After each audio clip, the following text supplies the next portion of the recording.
Some people measure happiness by the number of zeros in their bank account, the size of their house, or the brand of the car they drive. I don't. Not anymore. I measure happiness in my children's smiles, in their laughter coming from the back seat, in their tiny sticky hands wrapped around mine, in the time we spend together, even if we don't know where we're going. You don't always need grand resources to build great memories. Of course, I wanted. I wanted so much to plan something special for my children's 7th birthday, a family outing to a beautiful place, a day full of attractions, surprises, and big emotions. But life sometimes writes its own script. And I've learned to accept those moments with humility and gratitude. So I decided to give my children what I do have, myself, and my time. We all got into our tuk-tuk and just started driving. No plan, and the road began to write its own story. The first stop, a mangrove forest. We passed it by chance and I decided to turn in. I remembered the water-spitting fish that lived there, the kind of thing 7-year-old might find fascinating. The entrance fee was 40 baht, and what we found inside was priceless. We walked into the forest, surrounded only by the rustling of leaves and the soft splash of water. The world seemed to slow down.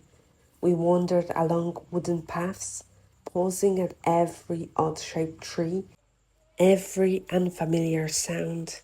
Then suddenly it started to rain. Not gently and romantically, no, a real tropical downpour. We took shelter under a little roof and just sat there watching colorful crabs go about their day. We simply were.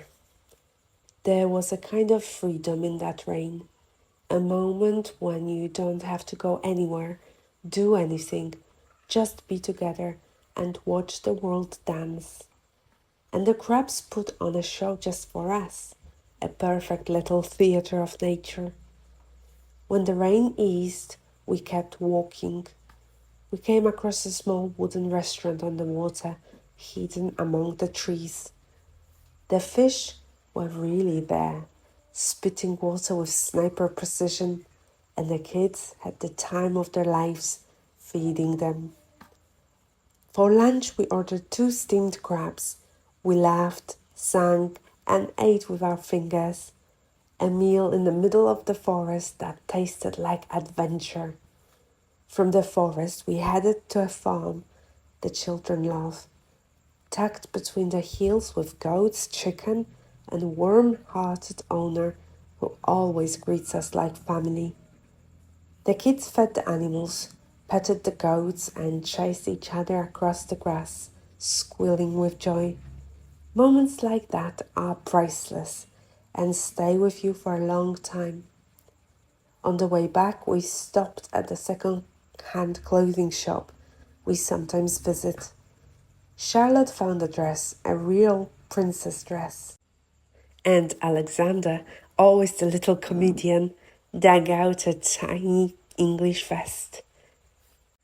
Then, as it so often happens with children, came the sudden need for a toilet. We pulled into a petrol station, and luck smiled at us again. There stood a man with a cart full of coconut ice cream with hot rice and peanuts, one of those flavors you never forget, especially when eaten on a rainy day under a petrol station roof between giggles and rice stuck to your chin. After that, we went looking for cake. We found a few small ordinary cakes, not custom ordered, no names written in icing, not Instagram worthy. But they were ours, and they were exactly what we needed. We made one more stop by the sea, just to sit for a while, watch the waves, and let ourselves fall into silence. The wind tangled our hair. The sky hung heavy with clouds, and the sea seemed to speak its own language.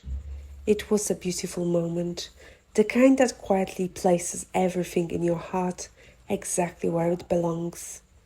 We came home happy, with a bag of simple cakes bought along the way, no big birthday orders, no numbered candles. But it was enough.